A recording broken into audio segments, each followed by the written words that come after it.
Hello student, রীতি ক্লাসরুমে তোমাদের সবাইকে স্বাগত। আজকে তোমাদের সঙ্গে আলোচনা করব তৃতীয় শ্রেণীর দ্বিতীয় পর্যায়ক্রমিক মূল্যায়ন 2024 সালের রায়মার্টিন প্রশ্ন বিচিত্রা থেকে পরিবেশ বিষয়ে মডেল কোশ্চেন নাম্বার 5 ও 6 নম্বর যে সেটটি আছে আজকে তারই সমাধান করে দেব।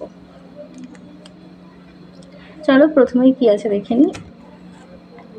এক দাগে আছে শূন্যস্থানে সঠিক শব্দ বসাও। ক দাগে আছে সুতো তৈরি হয় ড্যাশ থেকে, উত্তর হবে কার্পাস থেকে। খ দাগে দেখো সিনথেটিক কাপড় তাড়াতাড়ি শুকিয়ে যায়।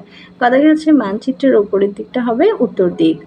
দড়ি ব্যবহার করে রাজমিস্ত্রিরা। আছে মৃত পশুর হাড়কে কাঠির মতো ব্যবহার করত। চলো এবার দুই দাগেরগুলো দেখে নিই। বলেছে সঠিক উত্তরের নিচে দাগ দাও। প্রথমটি দেখো হবে ঝড়ে উঁচু বাড়ির বেশি ক্ষতি হয়। আর খদাগে হবে প্রাচীনকালে মানুষ থাকতো পাহাড়ের গুহায়। গদাগে আছে বাবার বোনকে বলে পিসি।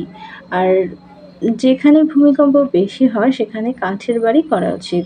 পরেরটি দেখো বাড়ির সবাই মিলে হয় পরিবার। এরপরে দেখো তিন দাগে বাঁদিকের সঙ্গে ডান দিক মেলাও। বাঁদিকের প্রথমেই আছে উলের জামা, আমরা কখন পরি? শীতকালে পরি। আর মৌচাক হবে মৌমাছি থাকে। ম্যাপ মানে হচ্ছে মানচিত্র। কাপড় বনে হচ্ছে তাঁতি। আর ঘরে বৃষ্টি পড়বে ছাদ না থাকলে। এবারে চলে যাই চার দাগে। বলেছে প্রশ্নগুলোর সঠিক উত্তর দাও। কথা গেছে যাযাবররা কী কারণে জায়গা পরিবর্তন করে? ঋতু পরিবর্তনের জন্য এবং অন্যথায় জীবিকা নির্বাহের জন্য স্থান পরিবর্তন করত। পরেরটি দেখো ছিটে বেড়ার দেয়াল কাকে বলে? মাটি বাঁশ কাঠ দিয়ে ঘেরা এক খড়ের ছাউনির এক প্রশস্ত কুঁড়ে ঘরের আকারে নির্মিত তাকে ছিটে বেড়ার দেয়াল বলে। এরপরে দেখো খনি অঞ্চলে কেমন বাড়ি করা উচিত এবং কেন?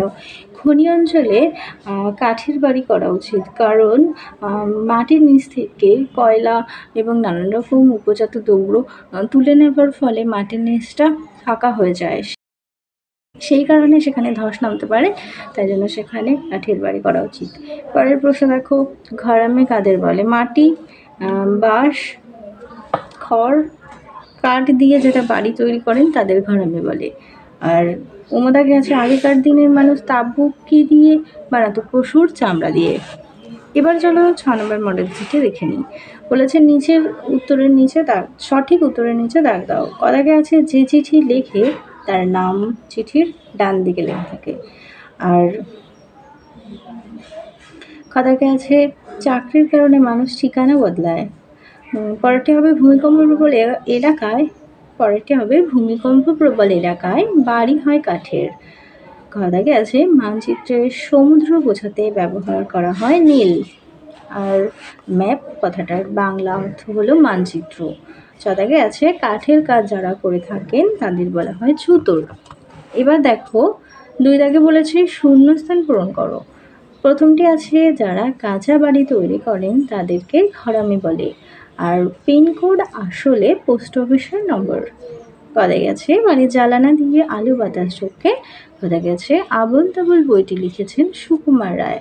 বলা গেছে পাহাড়ি দেশে ইটের বদলে কাঠ দিয়ে বাড়ি বানায়। আর চলা গেছে রাজমিস্ত্রিরা উলুন দড়ি দিয়ে গাঁথনি ঠিক হয়েছে কিনা দেখেন। তিন দাগে বলেছে নিচের বিবৃতগুলো ঠিক বা ভুল লেখো। কলকাতার সব পোস্ট অফিসের নম্বর 700 দিয়ে শুরু। ঠিক। পরেরটি দেখো কম্পিউটারের দোকান করা একটা প্রাচীন জীবিকা না, এটা নতুন জীবিকা, তাই এটা মিথ্যে। গদা গেছে প্রত্যেক বাড়িতে ছাদ ও চাল মেঝে জ্বালানা দরজা থাকা জরুরি, এটা সত্য। পরেরটি দেখো সকলের তরে সকলে আমরা, প্রত্যেকে আমরা সকলের তরে, এটাও ঠিক। উমদাকে আছে বন্যাপ্রবল এলাকায় নিচু জায়গায় বাড়ি করতে হয় না, উঁচু জায়গায় বাড়ি করতে হয়, না হলে সেখানটা জল উঠতে পারে। এরপরে আছে বাবার বোনকে মাসি বলে না বাবার বোনকে পিসি বলে। চাঁদার কাছে ক স্তম্ভের সঙ্গে খ স্তম্ভ তীর চিহ্ন দিয়ে মেলাও। চাঁদার কাছে ক স্তম্ভের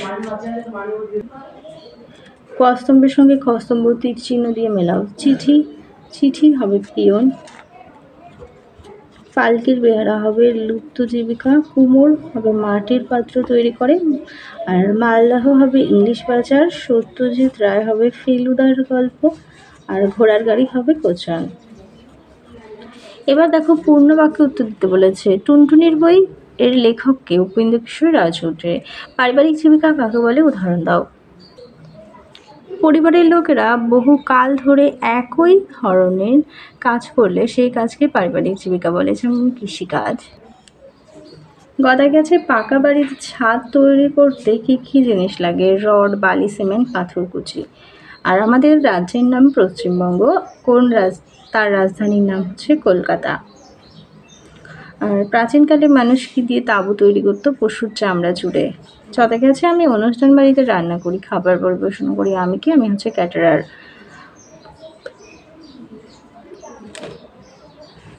আর এরপর আছে যাযাবর জীবন কাকে বলে, তাদের জীবন কেমন ছিল? যাদের সুনির্দিষ্ট কোনো বাসস্থান থাকে না, যারা জীবন জীবিকার তাগিদে এক জায়গা থেকে আরেক জায়গায় ঘুরে বেড়ায়, তাদেরকে যাযাবরের জীবন বলে। দেখো বলেছে তাদের জীবনটা কেমন ছিল। তারা তো এক জায়গা থেকে এক জায়গায় ঘুরে বেড়াতো এবং পশুপালনও করতো। তারা যখন এক স্থান থেকে আরেক স্থানে যেত তখন পায়ে হেঁটেই তারা সেখানে পৌঁছাতো এবং তাদের সঙ্গে তাদের পশু পাখিরাও তাদের সঙ্গে পায়ে হেঁটেই যেত এবং তাদের জীবন খুবই কষ্টে কাটাতে হতো, কারণ তাদেরকে তাঁবুর নিচে ঝড় বৃষ্টির মধ্যেও দিন কাটাতে হতো।